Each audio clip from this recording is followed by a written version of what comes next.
Kilalang-kilala nga ngayon ang isang basketball player sa ating bansa sa kanyang husay maglaro at isa rin ito nagrepresento noon sa ating kupunan na Gilas. Pero alam nyo ba na ang player na ito ay na-discover lamang sa isang ligang barangay o mas tawagin ay inter-barangay? Ating nang kilalanin itong mahusay natin na manlalaro. Bago ang lahat, salamat nga pala sa lahat ng sumusuporta sa ating channel, sa mga nagla-like, subscribe sa ating mga video. Si Kevin Kiambao nga ay pinanganak noong April 22, 2001 sa Bayanan, Muntinlupa. Isa nga itong power forward at may height na 6 foot and 7 inches. Bata pa nga lang itong si Kevin Kiambao ay hinihikayat na itong maglaro ng kanyang tatay at ng kanyang lolo. Lumaki nga itong iniidolo nito ang nga magagaling na manlalaro ng ating bansa gaya ni Ryan Bunave at Mark Pingris. Sa edad nga ng 10 taon ay madalas na itong sumali sa mga pagdayo sa iba't ibang barangay sa Muntinlupa. Isa nga rin itong best player sa kanilang barangay sa may Bayanan tuwing magkakaroon ng inter-barangay sa kanilang lugar. Taong 2014 nga ay na-discover nga ito ng isang coach ng school ng Lyceum sa isang laro nila sa inter-barangay. Inoffer nga ito na maging isang scholar sa kanilang paaralan upang maging player ng paaralan na ito. Sa 2 taon nga nito sa Lyceum ay hindi ito napasama sa final roster ng school. Sa loob nga ng 2 taon ay tinutukan nito ni Kevin Kiambao ang pag-training sa Team B at dito ay pinayuhan nito ni Coach Lamumar na gayahin nito ang pattern ng playing style ni Nikola Jokic, isang big man na rising star noon sa NBA.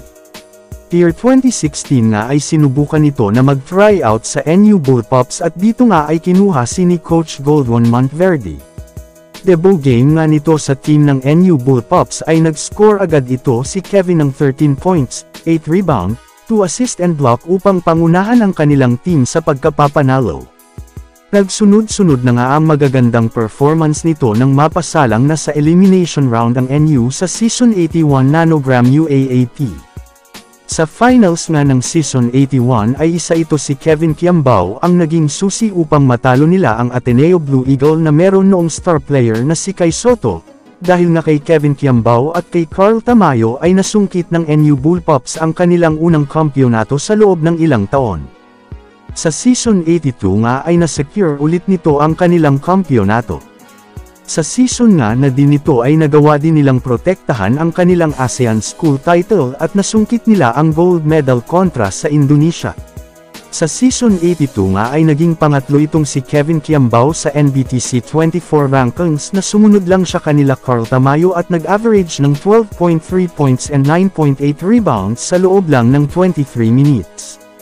Year 2020 nga college year niya ay hindi na maganda ang kanyang umpisa ay naglaro muna ito sa Filipino Basketball League sa Dubai dahil wala pang UAAP noon dahil sa pandemic.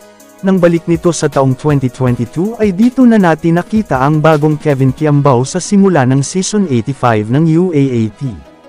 Sa laban nga nila kontra sa Adamson Falcon ay umiscore agad ito ng 20 points at 9 rebounds sa kanilang laro para makamit kanilang panalo. Makalipas nga ng ilang laro nito ay na-scout ito upang maglaro sa ating bansa na Gilas Pilipinas upang irepresenta ang ating bansa dahil nga dito ay lalo pang nahubog itong galawan ni Kevin Kiambao. Nang pagbalik nga nito galing Gilas ay lalo pa itong lumakas upang mag-umpisa ito ay representa ang team ng De La Salle. Dito nga ay napasa niya ang kanyang 8 winning streak na walang talo para sa laro ng kanyang kupunan sa UAAP. Nag-average nga siya dito ng 18 points per game at 11 assists per game. Dito nga rin siya na-awardan ng pagiging Rookie of the Year. Year 2023 nga kung saan ay katatapos lanang ng UAAP Season 86 ay lalong gumanda ang takbo ng karera ng career nito ni Kevin Kiambao. Sa season na ito ay dito nakuha ni Kevin ang kanyang kauna-unahang triple-double na may score na 17 points, 11 rebounds, at 14 assists. Isa siya sa naging kauna-unahang noon guard sa UAAP na nakakuha ng triple-double ng ilang beses. Sa Game 3 nga nila sa finals ay binigay na ni Kevin ang buong laro niya upang manalo ang DLSU kontra sa UP. Dito nga umiscore ito ng 24 points, 9 rebounds, 4 assists at 2 block.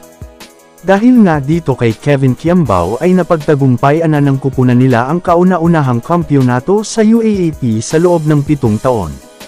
Sa ganda nga ng performance na pinakita ni Kevin Quiambao ay inawardan nito ng Finals MVP at nakuha rin nito ang Season MVP na ang huling nakagawa lang nito ay si Arwin Santos noong 2005. Isa nga itong si Kevin Quiambao ang rising star ng ating bansa, sana nga ay lalo pang bumanda ang takbo ng karera nito upang makilala palalo ang ating bansa at magkaroon tayo ng mga bigman player na maaring magrepresenta ng ating bansa.